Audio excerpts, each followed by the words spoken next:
You want me to say something? When this process started about over 2 years ago, it's been a long and it's a very serious process. As of in January, when we determined that there had been mistakes made and problems within our program from 2004 and 2005, we put self-imposed penalties on ourselves, and we've been living by the self-imposed penalties to this day. At that time, when we figured we had made some poor decisions in our program, we had come up with all kinds of, we knew that something was going to come down from the NCAA, so it's old news to us, and we made plans from day one on how we would handle those sanctions. And so we will go with the process as of now and put this behind us and make sure it never happens again, and live with it as long as it lasts and still have a good football team. Coach, do you think that because you guys self-imposed the sanctions, that the NCAA came down maybe in a less tough way? Well, I have no idea. I mean, I don't know how the NCAA figures those things. We just got the report. I've read through it one time. I'm not a very good reader to begin with, and I need to read it a few more times before I understand everything that's in there. But right now, we're just in the process of evaluating what they, I mean, I know what the sanctions are because I could read that, but there's a lot of other things in there that have to be deciphered and digested before we know what we're going to do. You know, with the extra sanctions like the reduction in scholarships and prevention stuff like that, you guys feel like it's fair? I don't know if it's fair or not because I don't have any reference points. Now we have outside counsel that will be able to tell me if there's reference points, and we can determine that at a later date. Coach, you're kind of a buck stops here guy. Do you feel responsible for this? I feel that I was in charge, so there's some responsibility on me, sure. And I think that that's one of the great things that the President and Paul have shown faith in me, that I can get us through this point and still have a good football program, and at the end of it, be better for it. Does it change the way you oversee your assistant coaches? Yeah, I'm a little more detailed with them. I had a lot of confidence. I still have a lot of confidence in our assistant coaches. And so much so that they do a lot of things on their own because I believe in them and I believe they do it by the rules and do it the right way. Well, I'm disappointed that a couple of them didn't. And I watch them a little closer, but they're still on their own. They're still professionals, and I still treat them like professionals.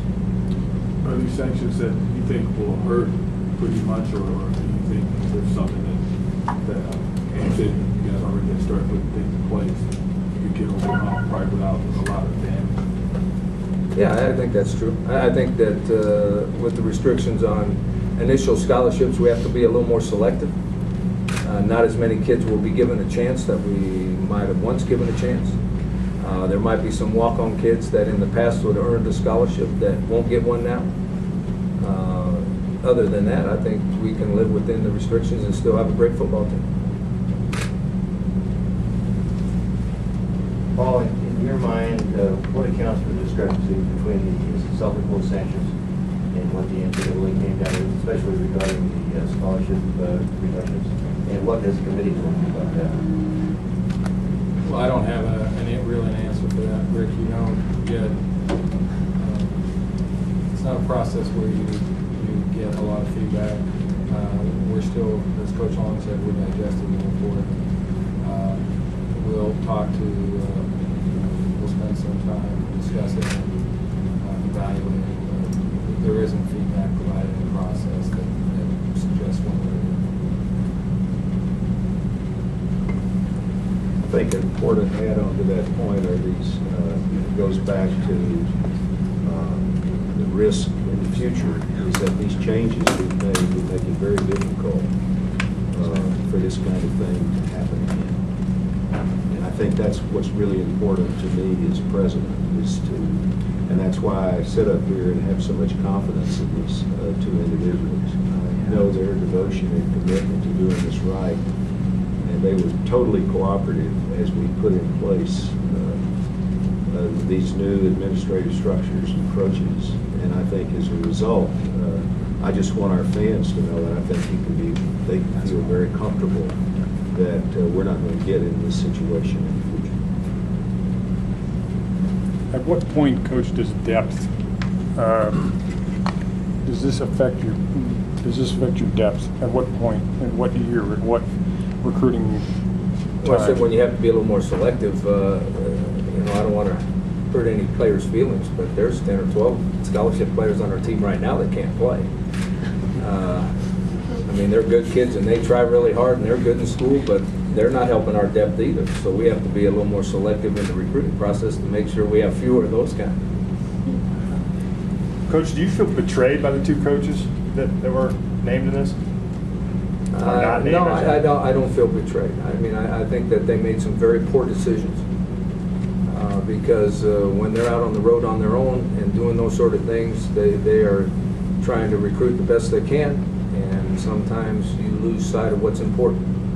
And I think they're 2 great guys that made some serious mistakes, so I don't feel betrayed. Maybe somebody asked it in a different way, but is the stigma of having the sanctions and the NCAA penalties hurt the university more than the numbers of the scholarships and the recruiting visits and those sort of things? I think it might hurt our image a little bit at first, but as long as we continue to do things the right way and have success along the way, that image will be restored if it's hurt at all.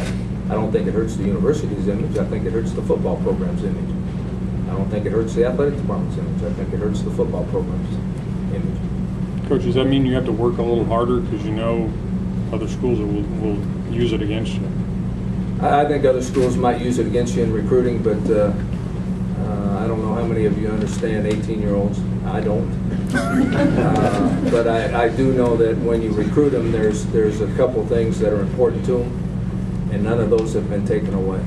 It's important for them to be on TV. It's important for them to compete for a conference championship, and it's important for them to go to bowl games. And they could care less about scholarship reductions, to be honest with you, as long as it's not theirs. How about mom and dads? I think mom and dads will understand when we tell them the things that we put in place to prevent it from happening again, and that a couple of coaches made a mistake and everybody's paying for it now. I think that it might actually help us in recruiting, that we've been so forthright and honest about things and done the right thing since it happened to us, because it could happen to anybody else. It could happen to any school right now. Anybody else?